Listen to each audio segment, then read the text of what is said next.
A shy receptionist played the piano after hours. The Millionaire CEO listened. Every note part. One Sarah Chen sat at the reception desk on the ground floor of Sterling Enterprises. She was 24 years old and had worked there for 8 months. The tall glass building stood in downtown Chicago, and hundreds of people walked through the lobby every day. Sarah greeted each person with a quiet smile and a soft hello.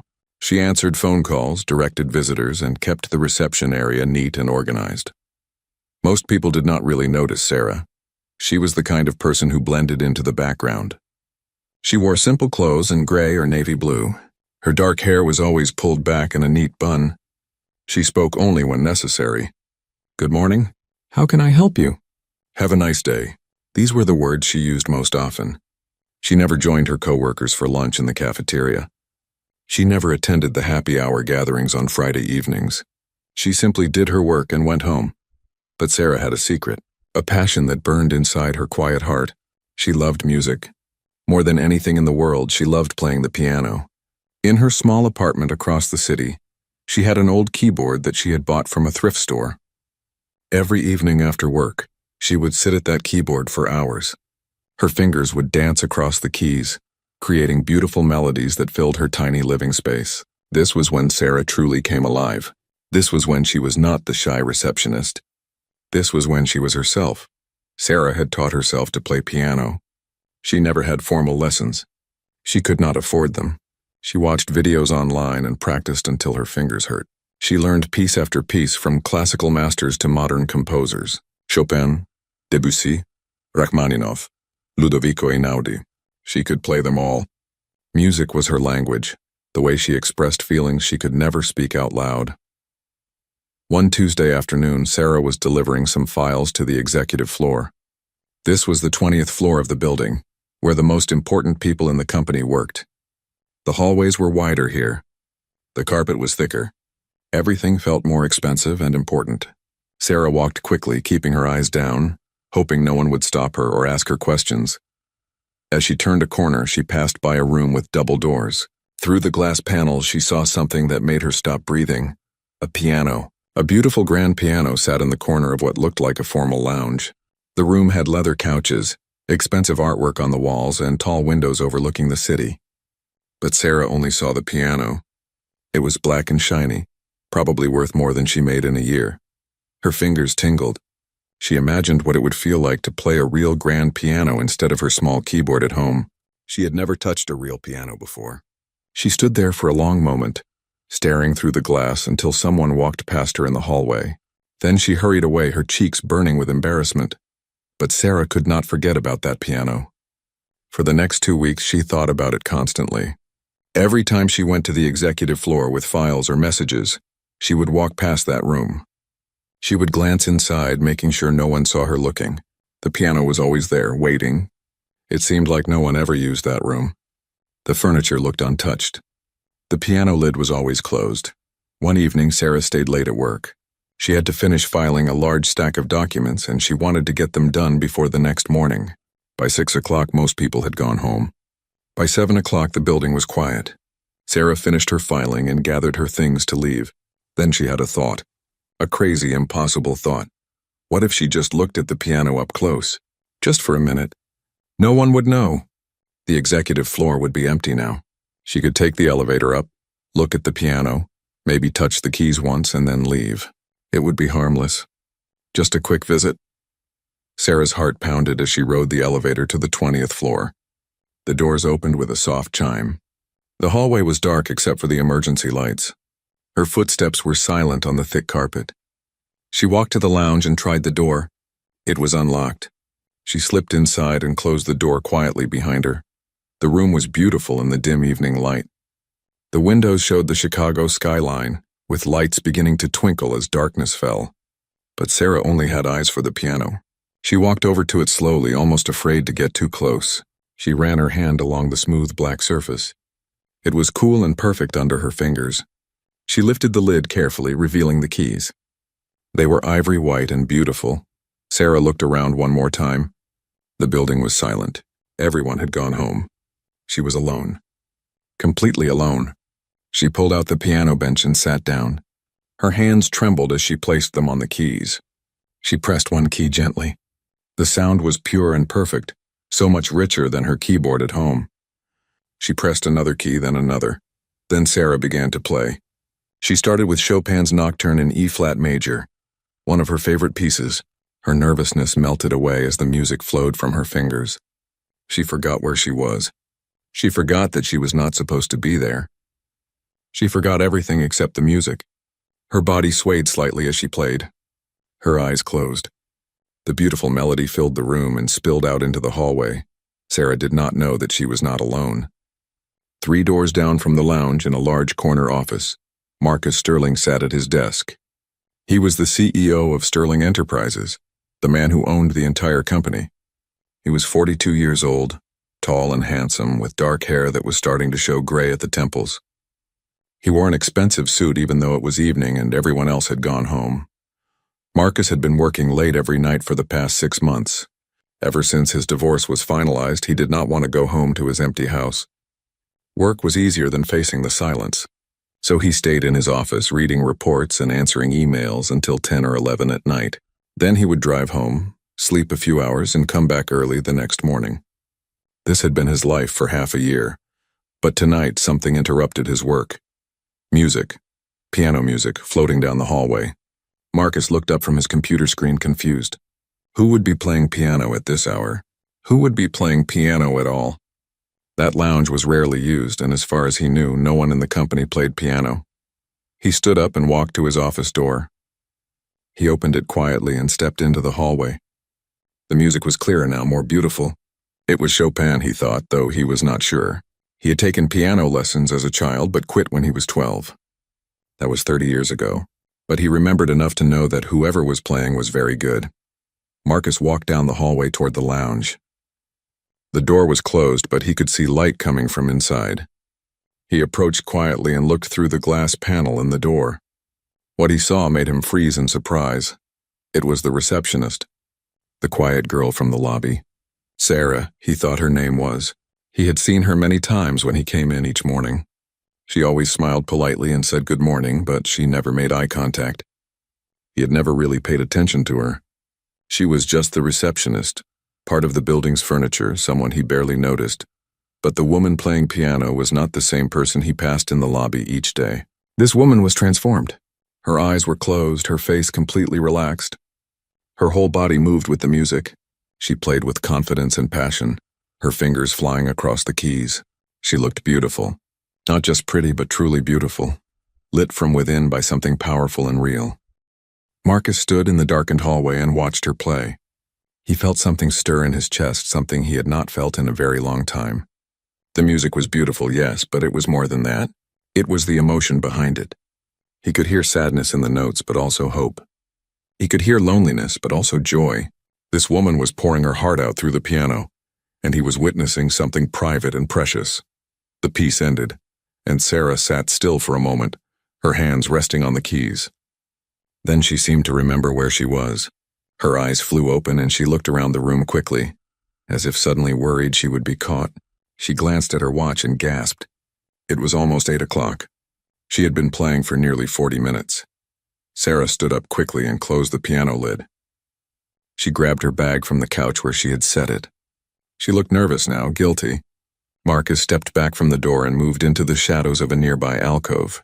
He did not want to embarrass her by revealing that he had been watching. He was not even sure why he was hiding. He just knew that confronting her now would ruin something. Sarah hurried out of the lounge and toward the elevator. She did not see Marcus pressed back in the alcove. She pushed the elevator button multiple times, looking over her shoulder as if expecting security to appear. When the elevator finally arrived, she stepped inside and disappeared. Marcus waited until the elevator doors closed. Then he walked back to his office slowly. He sat down at his desk but did not return to his work. He could not stop thinking about what he had just witnessed. The shy receptionist who barely spoke had just revealed a whole other side of herself. A talented, passionate, emotional side that she kept hidden from the world. Why did she hide such a gift? He thought about his own life. He had hidden too, in a way. After his divorce, he had buried himself in work. He never talked about his feelings.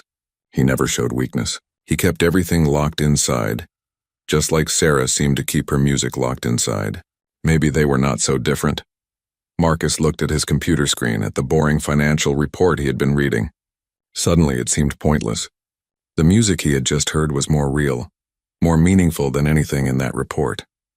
For the first time in 6 months, he felt something other than numbness. He felt curiosity. He felt wonder. He felt a strange connection to a woman he did not even know. He made a decision. He would come back tomorrow night and work late again, and if Sarah came back to play the piano, he would listen. He would not interrupt or reveal himself. He would just listen. It would be his secret and hers, though she would not know he was there. The next morning, Sarah arrived at work feeling guilty and nervous. She had used the company piano without permission. What if someone found out? What if there were security cameras in that room? She could lose her job. She needed this job. She could not afford to lose it. She decided she would never do that again. It was too risky. But all day, as she sat at her reception desk answering phones and greeting visitors, she thought about the piano. She thought about how perfect the keys felt under her fingers. She thought about the rich, full sound that filled the room. Her keyboard at home seemed sad and small in comparison. She had tasted something wonderful, and now it was hard to go back to what she had before. Marcus came through the lobby that morning at his usual time, 8 o'clock sharp. Sarah gave him her standard polite smile and greeting.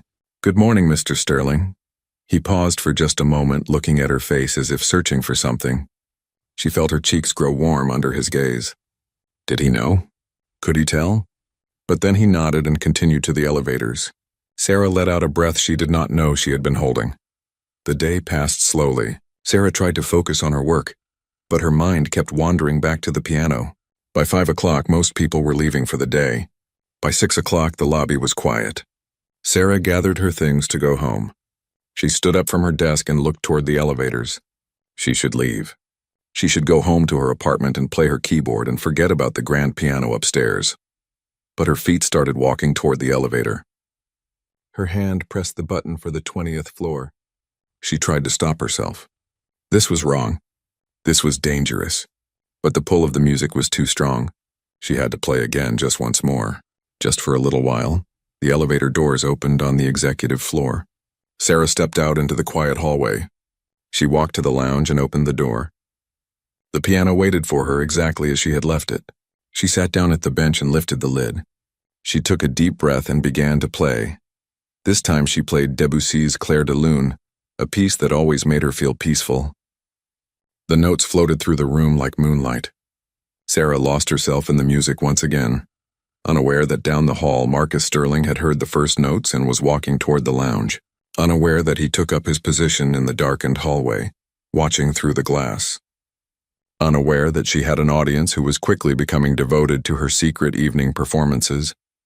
This was how their strange connection began. Sarah played, pouring out emotions she could never speak. Marcus listened, finding healing he did not know he needed. Neither of them spoke to the other. Neither acknowledged what was happening. But something had started, something that would change both of their lives forever.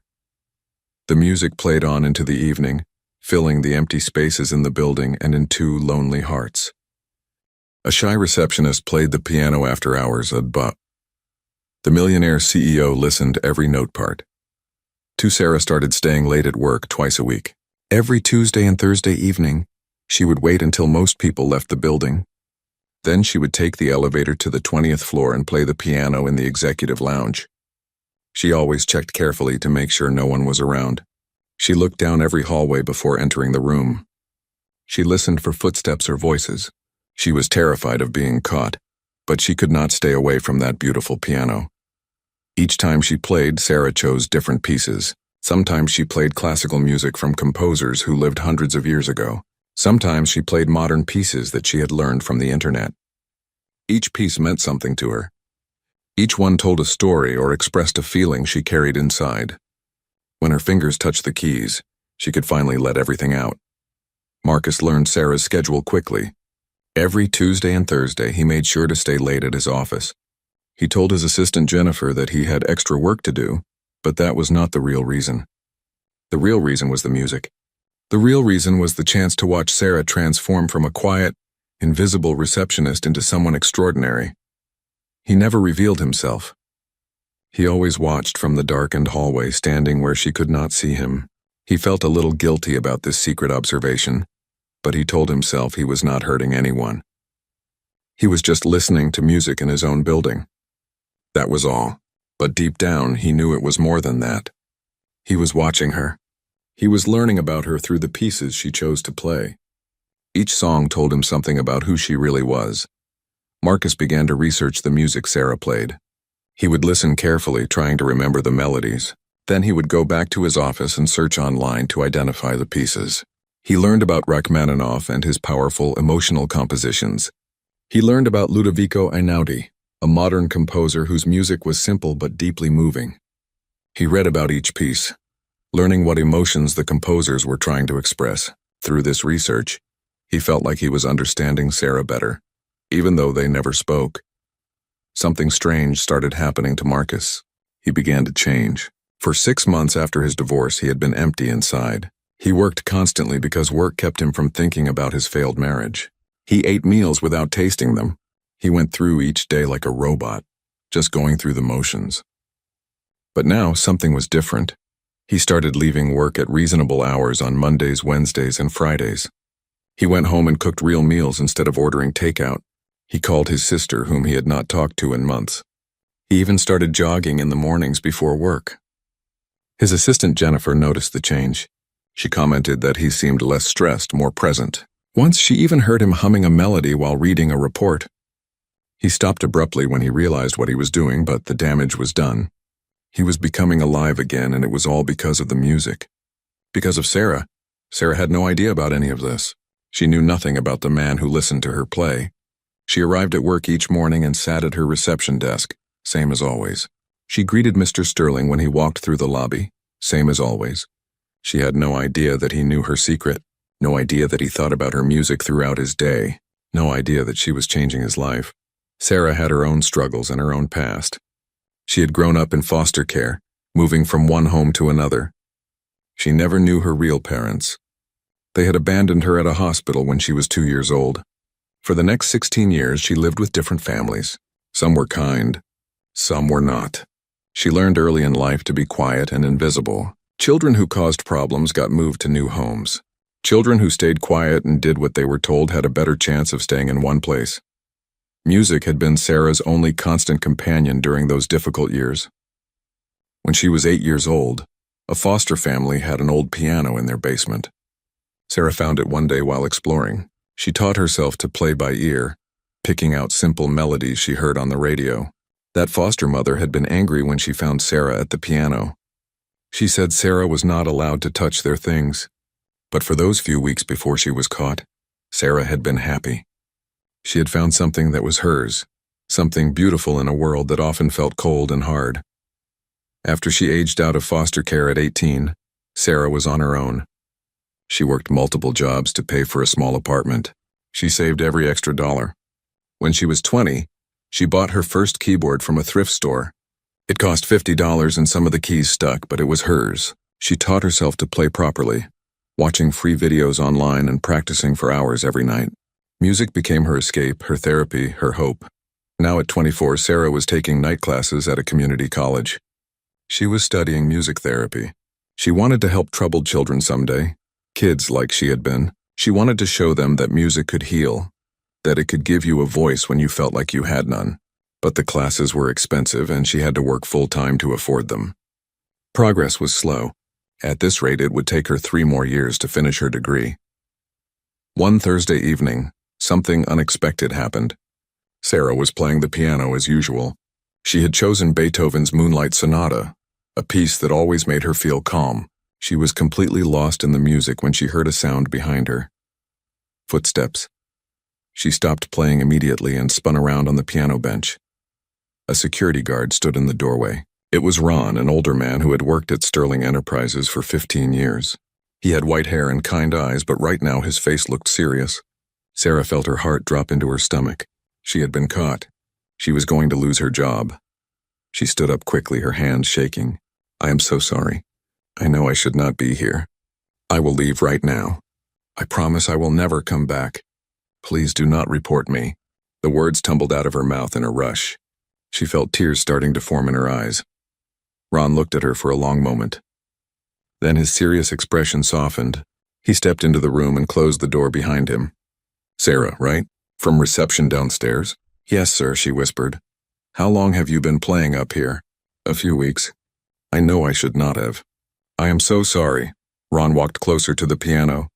He ran his hand along its surface, the same way Sarah had done on her first visit. Do you know something, Sarah? I have heard you play before. My rounds take me past this floor every Tuesday and Thursday around 7:30. For the past month, I have been hearing this beautiful music. I always stop and listen for a while before I continue my rounds. Sarah did not know what to say.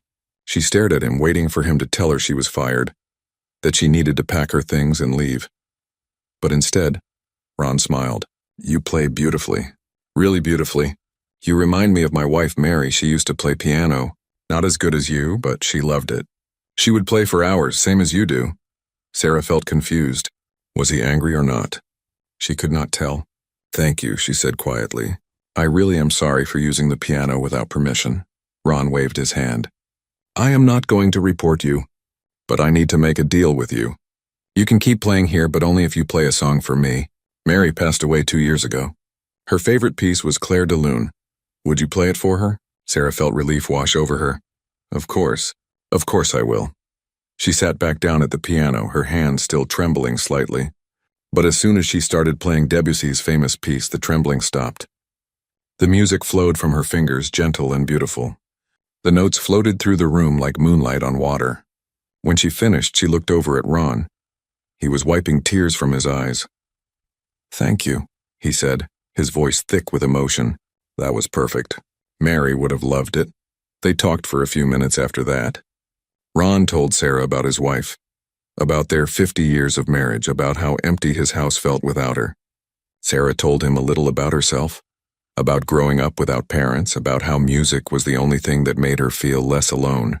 They formed an unexpected friendship in that quiet room, two lonely people connected by music and loss. From that night on, Ron became Sarah's protector. He made sure to do his rounds on the 20th floor at the same time every Tuesday and Thursday. He would nod to Sarah through the glass door of the lounge, letting her know the coast was clear. Sometimes he would stand in the hallway and listen to her play. Sarah always played Claire de Lune for him before she left each evening. What Sarah did not know was that Marcus witnessed this entire exchange. He had been in his usual spot in the darkened hallway when Ron appeared. Marcus had tensed, worried that Sarah would be in trouble. But as he watched the scene unfold, as he heard their conversation, he felt a new emotion. It was respect. Deep respect for both of them. He learned more about Sarah in those 10 minutes than he had learned in months of watching her play. She had grown up in foster care. She had no family. She used music to cope with loneliness and pain. And yet, despite everything she had been through, she was kind. She was grateful. She played a song for a grieving old man without hesitation, giving him a moment of connection with his lost wife. Marcus also developed respect for Ron. The security guard could have reported Sarah and gotten her fired. Instead, he chose kindness. He understood what the music meant to her. He protected her secret. Marcus made a mental note to make sure Ron received a bonus in his next paycheck. After that night, Marcus began noticing small things about Sarah during the day. He had never really paid attention before, but now he watched her more carefully. He saw how she always brought an extra coffee to the security desk in the mornings, leaving it for Ron. He saw how patient she was with confused visitors, taking extra time to give them directions. He noticed her worn sheet music peeking out of her bag, covered with pencil marks and notes.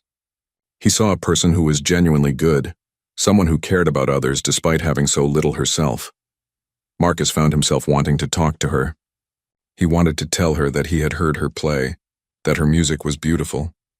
But he could not figure out how to do it without revealing that he had been secretly listening for months. That would make everything awkward. It might even scare her. So he stayed silent, watching from a distance, hoping for the right opportunity. That opportunity seemed to come when Marcus learned about the annual Sterling Enterprises Charity Gala. It was a big event held every year at a fancy hotel. All employees were invited, from the CEO down to the mailroom workers. There would be dinner, dancing, and a silent auction to raise money for local charities. This year, the event was 3 weeks away. Marcus decided he would talk to Sarah at the gala. It would be a natural setting, a place where he could introduce himself properly without seeming strange. He started looking forward to it, planning what he might say to her. He felt nervous, which was unusual for him. He was the CEO of a major company. He gave speeches to hundreds of people.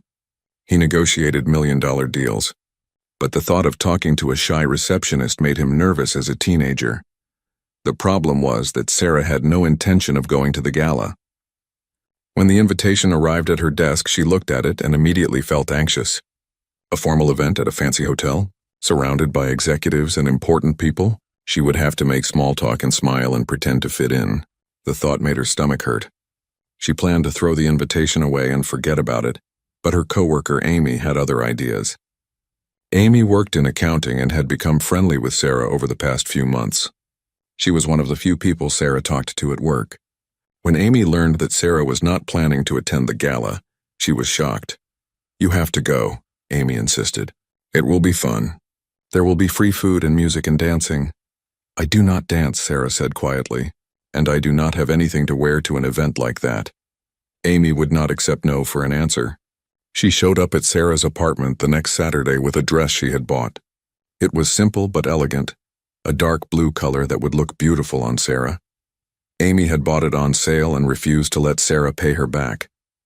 "You need to see yourself the way other people see you," Amy said. "You are special, Sarah. You just do not know it yet." Sarah tried to protest, but Amy was determined. She made Sarah promise to attend the gala, at least for 1 hour. If Sarah hated it, she could leave. But she had to try. Reluctantly, Sarah agreed. Amy also knew something that Sarah did not. The night janitor, a woman named Rosa, had mentioned hearing piano music from the executive floor. Rosa had told Amy, and Amy had put two and two together. She knew Sarah carried sheet music. She knew Sarah's eyes lit up whenever music was mentioned. Amy suspected that Sarah was the mysterious piano player, and she thought Sarah's talent needed to be shared with the world. As the days passed, both Sarah and Marcus thought about the upcoming gala. Sarah felt nervous dread. Marcus felt hopeful anticipation. Neither of them knew that the evening would change everything. Neither of them knew that secrets would be revealed and courage would be required. Neither of them knew that the distance between them was about to disappear. The gala was 2 weeks away. Sarah continued her Tuesday and Thursday piano sessions, with Ron standing guard and Marcus listening from the shadows. The music continued to fill the empty spaces in the building and in their lives, but soon everything would change. Soon, Sarah would have to step out of the shadows and into the light, and Marcus would have to find the courage to reveal what he had known all along. A shy receptionist played the piano after hours. The Millionaire CEO listened to every note part. The night of the gala arrived faster than Sarah wanted. She stood in her small apartment looking at herself in the mirror. Amy had come over to help her get ready. The dark blue dress fit perfectly. Amy had styled Sarah's hair, leaving it down in soft waves instead of her usual tight bun. She wore a little makeup, just enough to highlight her eyes. Sarah barely recognized herself. "You look beautiful," Amy said, smiling at her friend. "I promise you this will be fun. Just stay for 1 hour. If you hate it, we can leave together." Sarah nodded, but her stomach was full of butterflies. She did not belong at fancy events with important people. She was just the receptionist. Everyone would know she did not fit in. But she had promised Amy, and Sarah always kept her promises. They took a taxi to the Sterling Grand Hotel. The ballroom was on the 2nd floor, and Sarah could hear music playing as they walked down the hallway. When they entered, Sarah stopped and stared. The room was enormous and beautiful. Crystal chandeliers hung from the ceiling. Round tables covered with white tablecloths filled the space. At least 300 people were already there, talking and laughing. Everyone looked elegant and comfortable. Sarah felt small and out of place. Amy grabbed her hand. "Come on, let's get some water and find our table." They made their way through the crowd. Sarah kept her eyes down, trying not to bump into anyone. She recognized some faces from work but did not know most people's names. A few people smiled at her. Most did not notice her at all. That was fine with Sarah. She preferred to be invisible. Marcus arrived at the gala 30 minutes after it started. He usually arrived at events early, but tonight he was nervous. He kept changing his tie, unsure which one looked better. His assistant Jennifer had laughed at him. "I have never seen you nervous about a party before," she had said. Marcus had not explained why tonight felt different. When he entered the ballroom, he immediately started scanning the room for Sarah. He was not sure she would even come. She was so shy, so private. A big event like this would probably terrify her. But he hoped she would be there. He wanted to finally talk to her, to meet her properly. He had been her secret audience for months. It was time to step out of the shadows. It took him 10 minutes to spot her. She was standing near the wall, clutching a glass of water. She wore a blue dress that made her look elegant and delicate. Her hair was down, framing her face. Marcus caught his breath. She was lovely, but what struck him most was her expression. She looked uncomfortable, almost scared. She was not enjoying herself at all. Marcus wanted to go to her immediately, but he held back. He needed to wait for the right moment. If he approached her now, while she looked so nervous, he might make things worse. So he forced himself to mingle with other guests, making small talk with board members and executives. But his eyes kept drifting back to Sarah, checking on her, making sure she was okay. After about 30 minutes, the head of human resources stepped up to the microphone on the small stage. The music quieted down and people turned their attention to the front of the room. The woman spoke about the charity they were supporting this year, a program that helped homeless families. Then she said something that made both Sarah and Marcus pay close attention. "As many of you know, we like to include some entertainment in our gala. Tonight we have a special edition. We have brought in a piano for anyone who would like to showcase their musical talents. We know we have some gifted people in this company, and we would love for you to share your abilities with us." Sarah felt panic rise in her chest. A piano. They had brought in a piano. She looked toward the stage and saw it. A beautiful grand piano similar to the one on the executive floor. Her fingers tingled, the way they always did when she saw a piano. But she would never play in front of all these people. Never. Just the thought made her feel sick. Over the next 20 minutes, several people performed. A vice president sang a Frank Sinatra song, though he kept missing notes. An accountant played jazz piano, but his playing was choppy and uncertain. A marketing manager sang a pop song while reading the lyrics from her phone. The performances were awkward and amateurish. People clapped politely after each one, but Sarah could tell the audience was not truly impressed. Sarah found herself getting frustrated as she watched. She loved music too much to see it done poorly. Her fingers moved unconsciously, playing the correct notes on an invisible piano. If she were up there, she would play Chopin's Nocturne, or maybe Beethoven's Moonlight Sonata. She would play something beautiful and perfect, but of course she would never actually do it. She could never play in front of people. The very idea made her hands shake.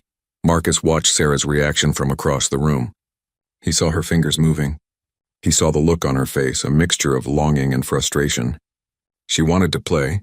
He could see it so clearly, but fear held her back. He made a decision. He would go to her. He would encourage her. Maybe, just maybe, he could give her the courage to share her gift.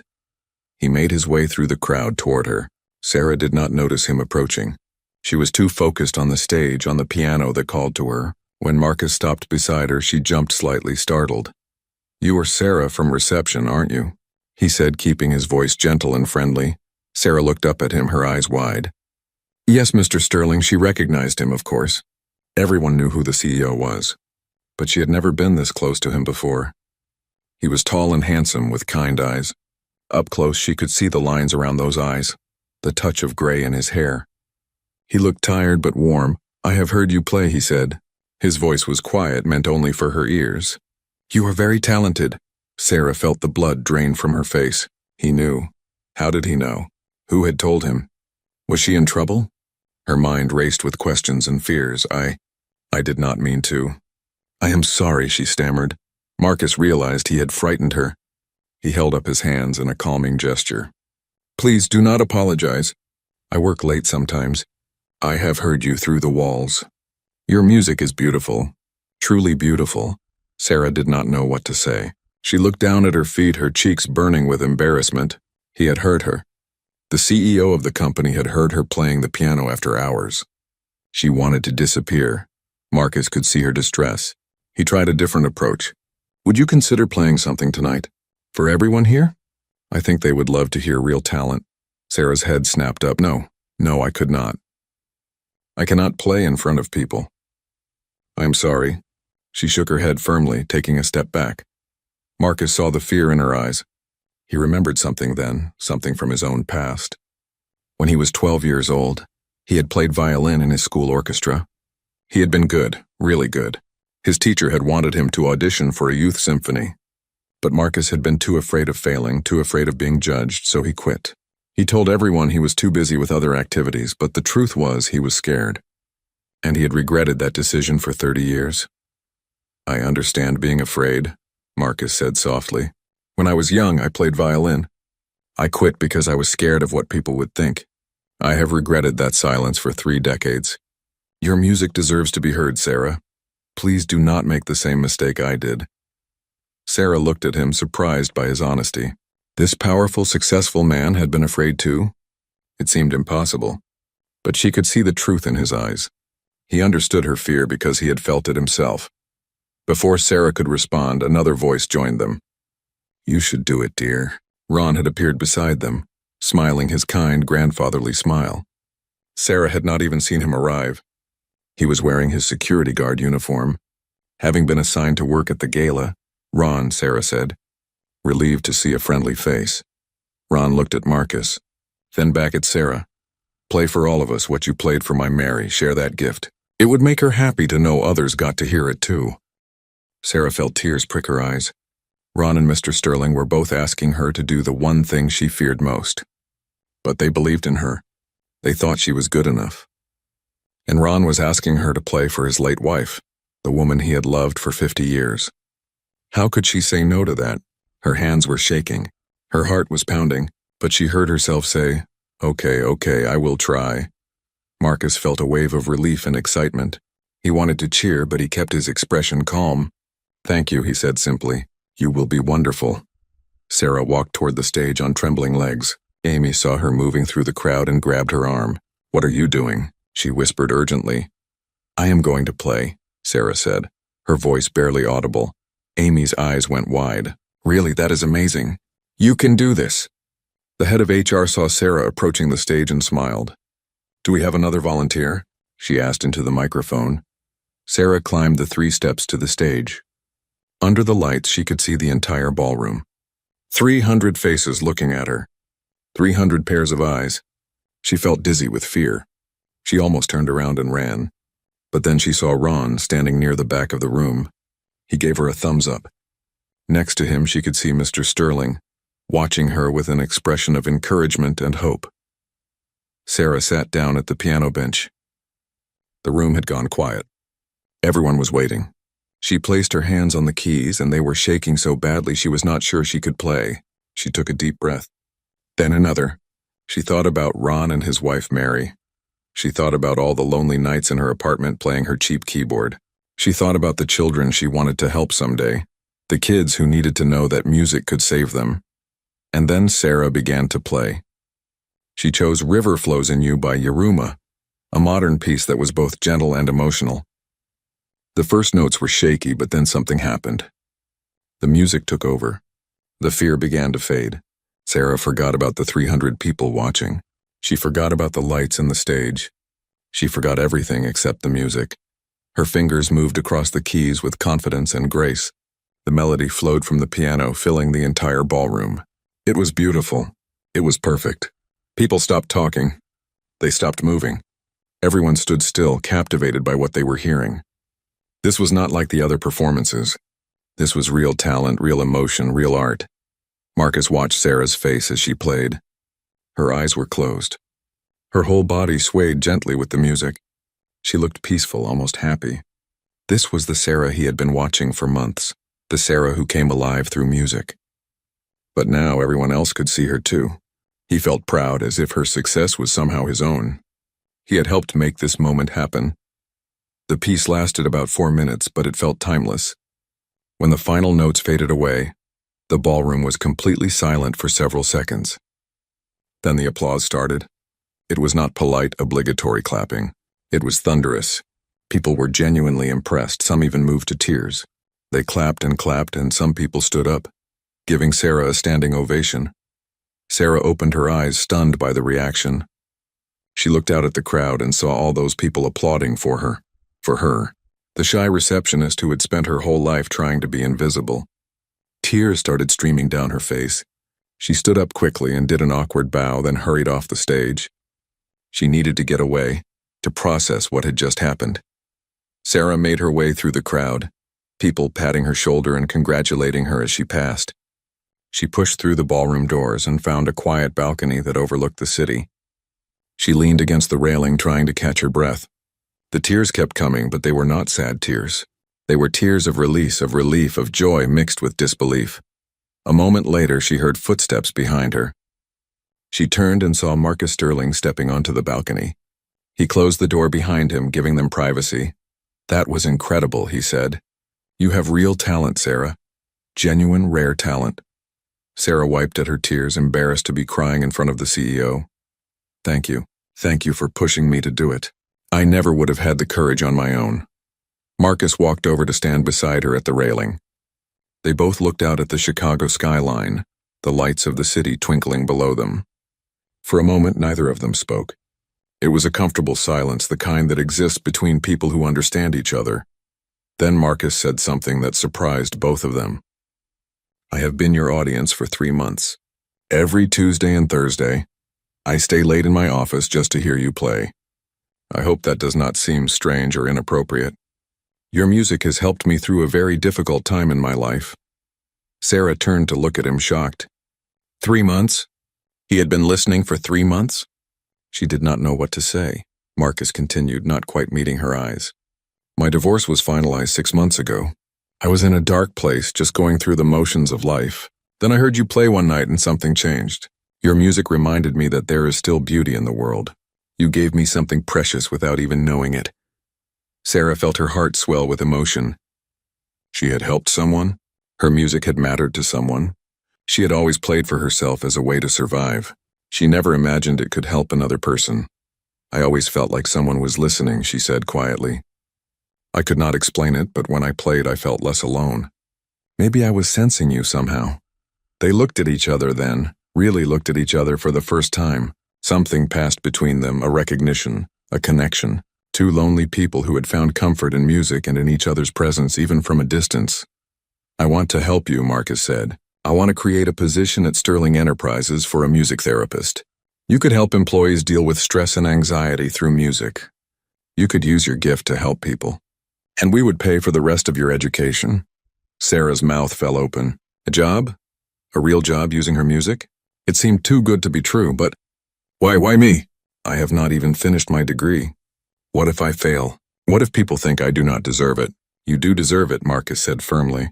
"You have already helped me and Ron and 300 people in that ballroom tonight. Imagine what you could do with the right training and resources." Sarah wanted to say yes. She wanted it so badly, but fear crept in again. This was too much, too fast. She was just a receptionist. She was nobody. She did not know if she could handle this kind of opportunity. "Can I think about it?"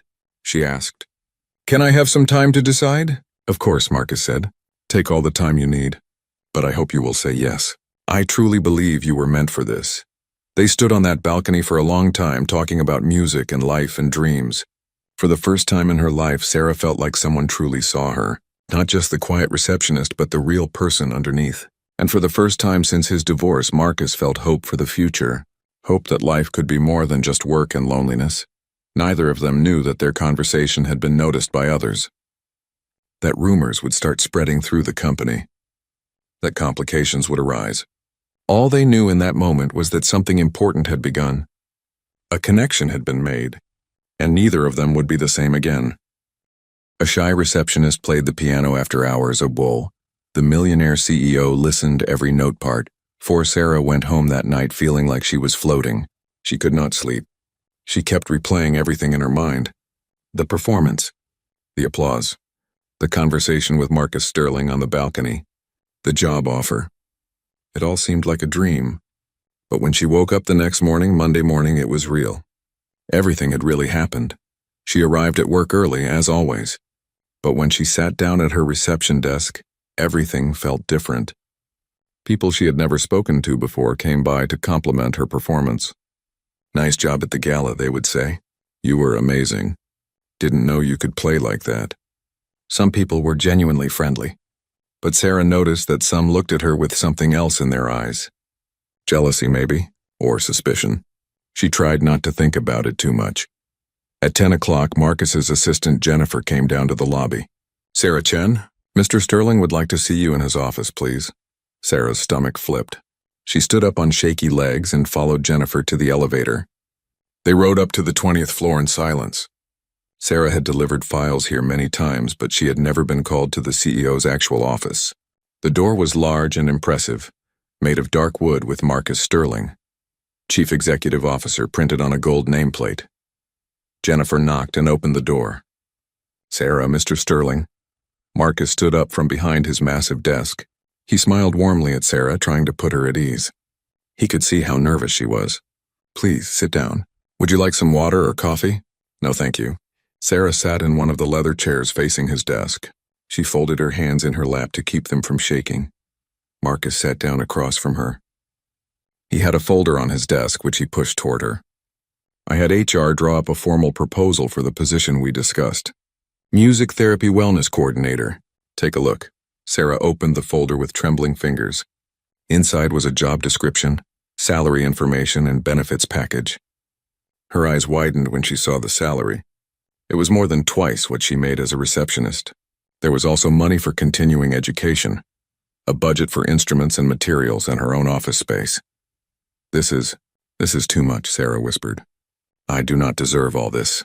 Marcus leaned forward, his expression serious. Sarah, you have a gift. A real gift. I have seen how music affects people because I have experienced it myself. You helped me without even knowing I existed. Imagine what you could do if you were actually trying to help people. This company needs what you can offer. Our employees are stressed. Many struggle with anxiety and burnout. You could make a real difference. Sarah looked down at the papers in her hands. She wanted this so badly, but doubt filled her mind. What if I fail? What if people think I only got this job because you like me? What if I'm not good enough? Marcus understood her fears. They were the same fears he had felt when he was younger, before he learned to push past them. You will not fail. And as for what people think, there will always be someone who has an opinion.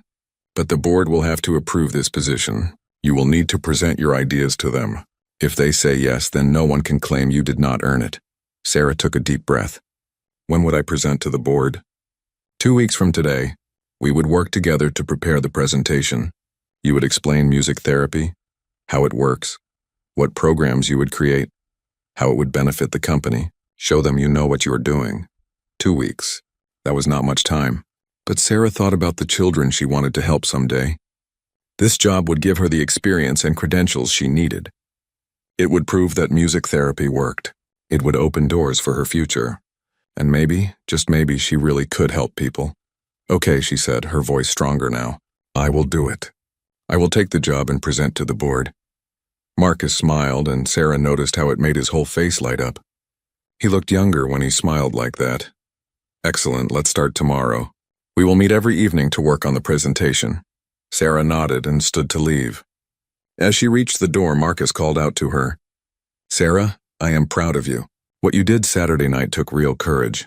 Sarah felt warmth spread through her chest. Thank you, Mr. Sterling, for believing in me. After she left, Marcus sat back in his chair. He felt good about this decision. Sarah deserved this opportunity, but he also knew there would be challenges ahead. Not everyone would be happy about a receptionist being promoted to a new position, especially not Richard Thornton.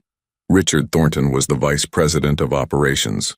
He had been with Sterling Enterprises for 20 years and had always hoped to be chosen as Marcus's successor when Marcus eventually retired. He was ambitious and calculating, and he did not like Marcus creating new positions without consulting the rest of the executive team first. Marcus was right to worry. That same afternoon, Thornton heard about Sarah's job offer. He immediately began asking questions. Who is this girl? What are her qualifications? Why are we creating a position for music therapy? Isn't this a waste of company resources? And why is the CEO so personally invested in some receptionist? Thornton started talking to other executives. He planted seeds of doubt. Doesn't it seem strange that Sterling is giving this girl such a great opportunity? She is pretty, plays piano, and suddenly she is getting a cushy job? We all know what this really is. His implications were clear and ugly. He suggested that Marcus's interest in Sarah was not professional. Word spread quickly through the company. Gossip always does.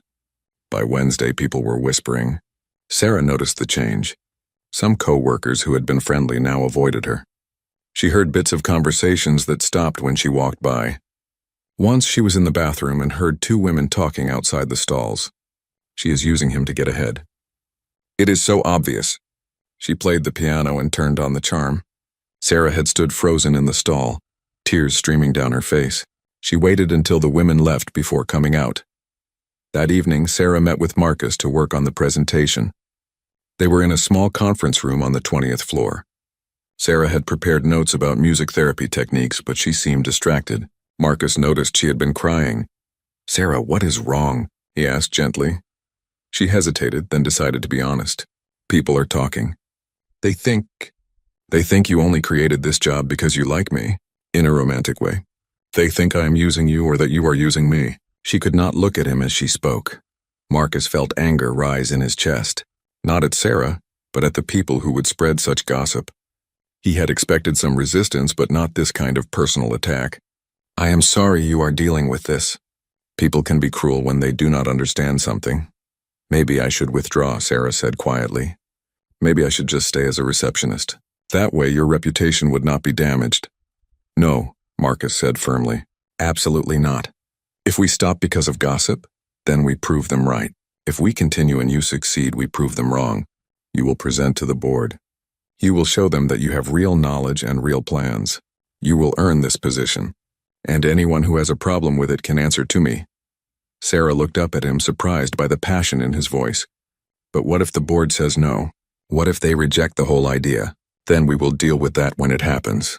But I do not think they will. Your presentation will be strong. We will make sure of it." They worked for 3 hours that night. Marcus asked Sarah difficult questions, the kind the board would ask. Why music therapy instead of traditional counseling? How will you measure success? What is the return on investment? What are your qualifications? Sarah struggled with some answers at first, but Marcus helped her think through them. He was patient and encouraging, never making her feel stupid for not knowing something. Over the next 2 weeks, they met every evening. Sarah researched music therapy studies and statistics. She created sample programs, lunchtime meditation sessions with gentle piano music, after-work stress relief groups, one-on-one therapy for employees dealing with anxiety or burnout. She designed surveys to measure effectiveness. She put together a budget. She practiced her presentation over and over. As they worked together, Sarah and Marcus grew closer. Not romantically, not yet, but they became friends. They talked about more than just work. Marcus told her about his marriage, how he and his ex-wife had married too young, how they grew into different people. Sarah told him more about growing up in foster care, about the loneliness and the feeling of never quite belonging anywhere. They found they had more in common than expected. Both had used work to avoid dealing with pain. Both felt isolated despite being surrounded by people. Both found solace in things they could control. One evening, Marcus asked Sarah to play something for him. They were taking a break from preparing the presentation, and he was curious to hear her play when she knew he was listening. Sarah felt nervous but agreed. They went to the executive lounge where Sarah usually played. She sat at the piano and chose one of her favorite pieces, Ludovico Einaudi's Nuvole Bianche. As she played, Marcus sat on the couch and watched her. He had listened to her dozens of times from the hallway, but this was different. She was playing for him consciously, and it was beautiful. When she finished, he was quiet for a long moment. "Thank you," he finally said. "That was a gift," Sarah smiled. She was learning to accept compliments instead of deflecting them. "Music is the only way I know how to really communicate. Words are hard for me. But music, I understand music." Marcus understood what she meant. He had spent most of his life communicating through business language, through reports and presentations and emails. But real emotions, real connections, those were harder. Maybe that was why his marriage failed. He had forgotten how to connect on a deeper level. Meanwhile, Richard Thornton continued his campaign against Sarah's position. He spoke to board members privately. He questioned the expense. He pointed out Sarah's lack of credentials. She has not even finished her degree, he would say, and yet we are creating a whole position for her. He suggested that Marcus was not thinking clearly, that his judgment was clouded by personal feelings. Some board members agreed with Thornton. Others were more open-minded. They decided to let Sarah present her case. If she could prove the value of the position, they would approve it. But she would need to be impressive. Very impressive. The night before the board presentation, Sarah could not sleep. She went over her notes again and again. She practiced in front of her mirror. She tried on 3 different outfits, unable to decide which looked most professional. At 2 in the morning, she finally gave up on sleep. She made tea and sat by her window, looking out at the city lights. She thought about how much her life had changed in just 2 weeks. A month ago, she was invisible. Now people knew her name. Some admired her. Some resented her. Tomorrow, she would stand in front of 12 powerful people and try to convince them she was worth investing in. The shy girl who grew up in foster care, who taught herself piano on a broken keyboard, who had always been afraid to be seen. That girl would have to be confident tomorrow. That girl would have to be brave. Sarah picked up her phone and texted Marcus. "Thank you for believing in me. Whatever happens tomorrow, I am grateful you gave me this chance." A minute later, her phone buzzed with his reply. "You are going to do great. I have no doubts. Get some sleep. Tomorrow you show them who you really are." Sarah smiled at the message. She went to bed and somehow managed to sleep for a few hours. When her alarm went off at 6, she felt strangely calm. The nervousness was still there, but underneath it was something else. Determination. She had worked hard for this. She had prepared well. She knew her material, and she had something real to offer. She put on her best suit, a simple gray one she had bought for job interviews years ago. She pulled her hair back in a professional bun. She looked at herself in the mirror one more time. "You can do this," she told herself. "You can do this." At 8 o'clock, Sarah walked into Sterling Enterprises. Today, everything would change. Either she would become the company's first music therapy wellness coordinator, or she would remain a receptionist forever. Either way, she had already accomplished something important. She had found her voice. She had stepped out of the shadows. And no matter what the board decided, no one could take that away from her. She rode the elevator to the 20th floor, where Marcus was waiting for her outside the conference room. He looked at her and smiled. "Ready?" Sarah took a deep breath and nodded. "As ready as I will ever be." They walked into the conference room together. 12 board members sat around a long table. Richard Thornton was there, his expression skeptical. Others looked curious or neutral. Marcus squeezed Sarah's shoulder briefly, a gesture of support, then took his seat at the head of the table. It was time. Sarah's future was about to be decided. She placed her notes on the podium, looked out at the faces staring at her, and began to speak. A shy receptionist played the piano after hours. The Millionaire CEO listened. Every note part, 5. Sarah stood at the podium and looked at the 12 board members sitting around the conference table. Her hands were shaking, so she gripped the edge of the podium to steady them. Marcus gave her an encouraging nod from his seat at the head of the table. She could see Richard Thornton sitting 3 seats down, his arms crossed over his chest, his expression doubtful. "Good morning," Sarah began, her voice softer than she wanted. "My name is Sarah Chen, and I am here to present a proposal for a music therapy wellness program at Sterling Enterprises." She took a breath and continued, explaining what music therapy was. She talked about how sound and rhythm could affect the brain, reducing stress hormones and increasing dopamine. She showed statistics about employee burnout and healthcare costs related to stress. She explained how companies with strong wellness programs had lower turnover rates and higher productivity. Her voice grew stronger as she spoke. This was material she knew well, subjects she was passionate about.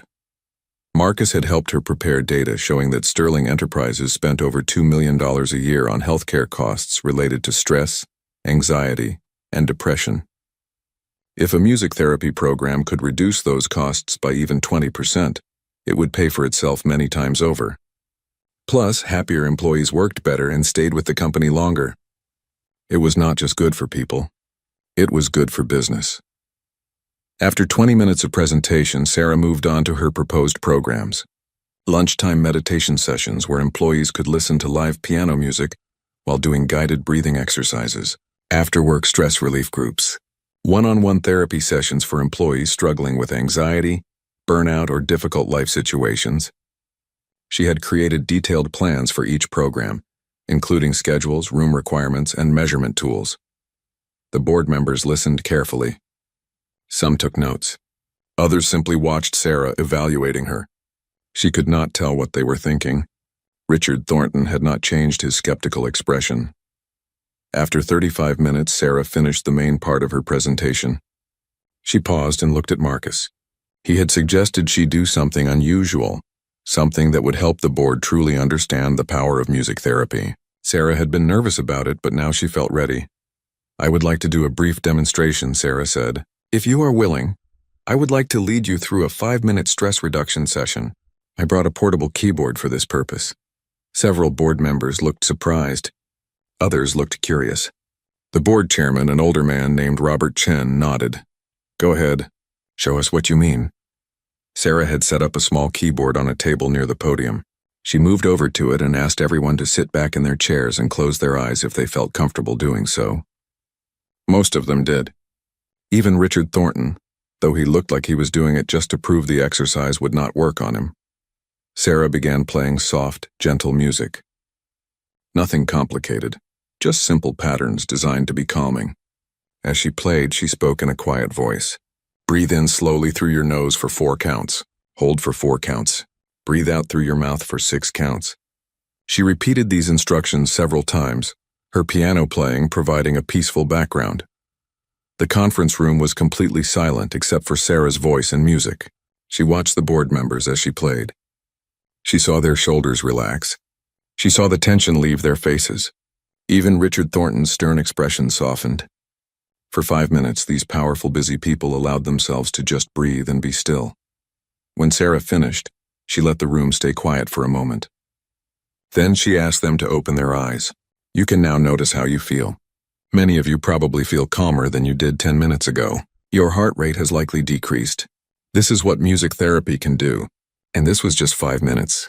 Imagine the impact of regular sessions." The board members looked at each other. Several of them smiled. One woman said, "I actually feel much more relaxed." That was lovely. Then Richard Thornton spoke up. His voice was sharp.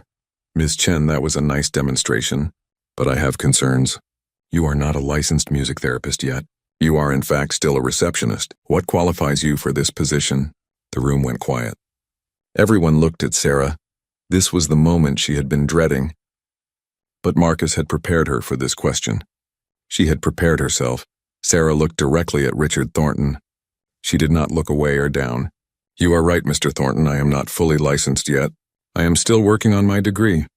But I believe I understand what it means to need help and not have access to it. I grew up in foster care.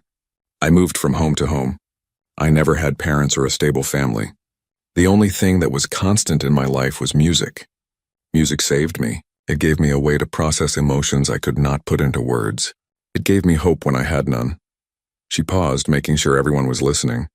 "Since I started working at Sterling Enterprises, I have continued my education at night. I have completed most of my music therapy coursework. I have studied the science behind how music affects the brain and body. But more importantly, I have lived it. I know it works because it worked for me, and I want to help others the way music helped me." Sarah took a breath and continued. "I am offering you a solution, a 6-month pilot program. Give me 6 months to prove this works. We will measure everything. Stress levels, employee satisfaction, healthcare costs, productivity. If the program does not show measurable positive results, I will resign. But if it does work, then you will have something valuable, something that helps your employees and helps your company. I am asking for a chance to prove myself." The room was silent. Several board members looked impressed. Even Richard Thornton seemed to consider her words more carefully. Marcus spoke up then. "I would like to add something. I have personally experienced the benefits of Sarah's music. For months after my divorce, I was functioning but not really living. I worked 16-hour days because I did not want to face my empty house. Then I heard Sarah play piano one evening. I began staying late on the nights she played, not to work but to listen. Her music reminded me that life still had beauty. It helped me begin to heal. If she could help me without even trying, imagine what she could do when helping is her actual job. The room was quiet again. Marcus had never spoken about his personal struggles so openly. Sarah felt tears prick her eyes. She had not known she had helped him that much. Robert Chen, the board chairman, cleared his throat. Does anyone else have questions for Ms. Chen? An older woman near the end of the table raised her hand. I think this is a wonderful idea. But I worry about cost. Can you explain your budget again and why each expense is necessary? Sarah went through her budget line by line. Salary, continuing education, instruments, materials, room preparation. She explained each item and why it was important. She showed how the costs were small compared to potential savings in healthcare and turnover. Another board member asked about scheduling. How will you reach employees who work different shifts? Sarah explained her plan to offer sessions at various times, including early morning, lunch, and after work. She would also create recorded sessions that employees could access anytime. The questions continued for another 30 minutes. Sarah answered each one thoughtfully and thoroughly. Marcus had prepared her well. She knew her material inside and out. Finally, Robert Chen said, Thank you, Ms. Chen. We need to discuss this privately. Please wait outside with Mr. Sterling while we vote. Sarah and Marcus left the conference room. They walked down the hallway to a small waiting area. Sarah collapsed into a chair, exhausted. I cannot believe I just did that. Marcus sat beside her. You were incredible. Really incredible. That part about your foster care background, about music saving you, that was powerful and honest. You showed them who you are, not just what you know. Do you think they will approve it? Sarah asked. Marcus wanted to say yes, but he was honest. I do not know. But I am proud of you regardless. You faced your fears. You spoke your truth. That takes real courage. They waited. 20 minutes felt like 20 hours. Sarah's mind raced with possibilities. What if they said no? What if she had to go back to being just the receptionist, but now everyone knew she had tried and failed? What if Richard Thornton won? Finally, the conference room door opened. Jennifer stepped out. They are ready for you. Sarah and Marcus walked back into the conference room. The 12 board members looked at them. Sarah could not read their expressions. Robert Chen stood up. Ms. Chen, we have voted on your proposal. The vote was 10 in favor, 1 against, and 1 abstention. Your 6-month pilot program is approved. Welcome to Sterling Enterprises as our first music therapy wellness coordinator. Sarah felt her knees go weak. She had done it. She had actually done it. 10 people had voted yes. Only 1 person voted no, probably Richard Thornton. And 1 person chose not to vote at all. But it did not matter. She had won. The majority believed in her. Thank you, she managed to say. Thank you so much. I promise I will work hard. I will make this program successful. We look forward to seeing your results in 6 months, Robert Chen said. He smiled at her. That was an impressive presentation, Ms. Chen. You have a bright future ahead of you. The board members filed out of the room. A few stopped to congratulate Sarah. Even Richard Thornton paused as he passed. I voted against this. But I hope I am wrong. I hope you succeed. His voice was not warm, but it was not cruel either. It was honest. After everyone left, Sarah and Marcus were alone in the conference room. Sarah suddenly felt all the emotion of the past 2 weeks crash over her. She started crying, but they were happy tears mixed with relief and disbelief. I did it, she whispered. I actually did it, no, Marcus said gently. You earned it. There is a difference. They did not give you this position as a favor. You proved you deserved it. Sarah looked at him through her tears. Thank you for pushing me. Thank you for believing I could do this when I did not believe in myself. Marcus smiled. I just gave you the opportunity. You did everything else. That day, Sarah gave her 2-week notice as a receptionist. She spent those 2 weeks training her replacement and beginning to set up her new office. The company gave her the executive lounge where the piano was. They brought in a desk, bookshelves, and comfortable chairs for therapy sessions. Sarah could hardly believe it. The room where she had secretly played piano was now her office. The next 6 months were the hardest and most rewarding of Sarah's life. She worked constantly, developing programs, meeting with employees, measuring results. She faced challenges. Some employees were skeptical at first. Some thought music therapy was silly or too soft. But slowly, Sarah won people over. Her lunchtime meditation sessions became popular. Stressed employees would come to her office, sit in the comfortable chairs, and listen to her play piano while doing breathing exercises. They left feeling calmer and more focused. Her one-on-one therapy sessions helped several employees work through anxiety and burnout. One executive was ready to quit his job due to stress. After 8 weeks of music therapy with Sarah, he decided to stay. He later told Marcus that Sarah had saved his career. Sarah also completed her final degree requirements. She took her last 2 classes online while working. She passed her final exams with high marks. In May, 6 months after starting her new position, she officially became a certified music therapist. The results of the pilot program were impressive. Employee surveys showed a 35% reduction in reported stress levels among participants. Healthcare costs related to anxiety and stress decreased by 42% in the departments that used Sarah's services most. Employee satisfaction scores increased by 28%. Not one person who participated in Sarah's programs left the company during those 6 months. The retention rate was perfect. When Sarah presented these results to the board, they were amazed. Even Richard Thornton had to admit the program was a success. The board voted unanimously to make Sarah's position permanent. They also approved her request to expand the program to Sterling Enterprises' other office locations in different cities. Throughout those 6 months, Sarah and Marcus maintained a professional relationship. They met regularly to discuss the program's progress. They remained friendly, but they both felt something else growing between them. An attraction. A connection. But they never acted on it. Sarah was Marcus's employee. It would not be appropriate.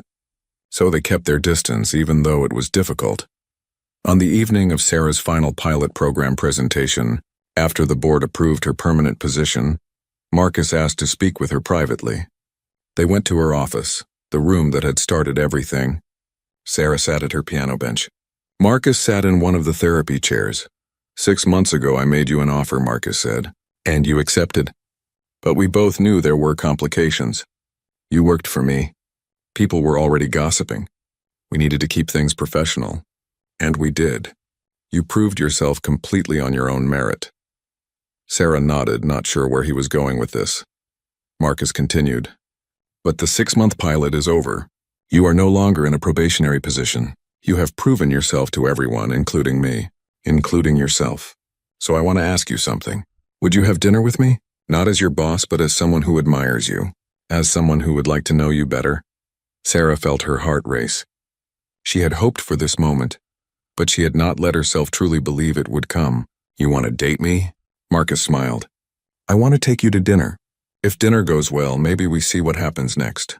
I know this is complicated. I am still your boss, technically. But you report to the board now for your program. And I promise if you say yes, it will be because you want to, not because you feel you have to. Sarah did not hesitate. Yes.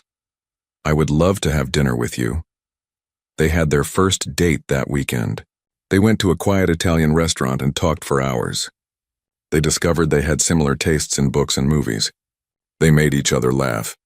The connection they had felt over months of working together deepened into something more. Their relationship developed slowly over the following year. They were careful to keep things professional at work. But outside the office, they grew closer. Marcus met Sarah's friends, including Amy and Ron. Sarah met Marcus's sister and his teenage niece. They went to concerts and museums. They cooked meals together. And of course, Sarah played piano for Marcus regularly. It became their special thing, the foundation of their connection. 1 year after Sarah's permanent position was approved, Marcus asked her to move in with him. She said yes. 2 years after that, he proposed. They got married in a small ceremony at the Sterling Grand Hotel, the same place where Sarah had performed at the gala that changed her life. By then, Sarah had expanded her music therapy program to all 5 Sterling Enterprises locations. She had hired 2 other music therapists to help her. She had also started a nonprofit organization on the side, bringing music therapy to foster children. Marcus helped fund it, but it was Sarah's vision and passion that made it successful. On Sarah's 30th birthday, she did something special. She held a benefit concert for her foster children's music therapy program. She performed at a real concert hall, playing for an audience of 500 people. Marcus sat in the front row, watching his wife share her gift with the world. He thought back to that first evening when he heard her playing in secret, not knowing anyone was listening. She had come so far. She had found her voice. She had learned to be seen. After the concert, Sarah found Marcus backstage. They hugged and she whispered, "Thank you for listening to every note." Marcus smiled. "Thank you for playing them."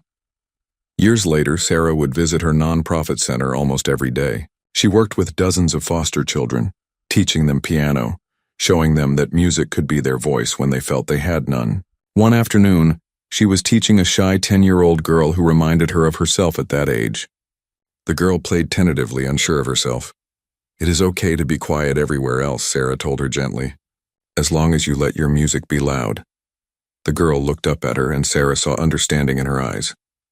She saw hope, just like Sarah had once felt when she first touched piano keys as a lonely foster child. Marcus came to pick Sarah up that evening. He often stopped by the center after work. He stood in the doorway of the music room, watching Sarah with the children the same way he used to watch her play in secret. But now she knew he was there. Now she was playing for both of them. For the children who needed her, for herself, and for the man who had listened to every note and helped her find the courage to be heard. The music played on, filling empty spaces, healing old wounds, and creating new possibilities. And two people who had once been lonely and lost had found each other through the universal language of music. Their story was proof that sometimes the most beautiful things happen when we finally find the courage to let ourselves be seen and heard.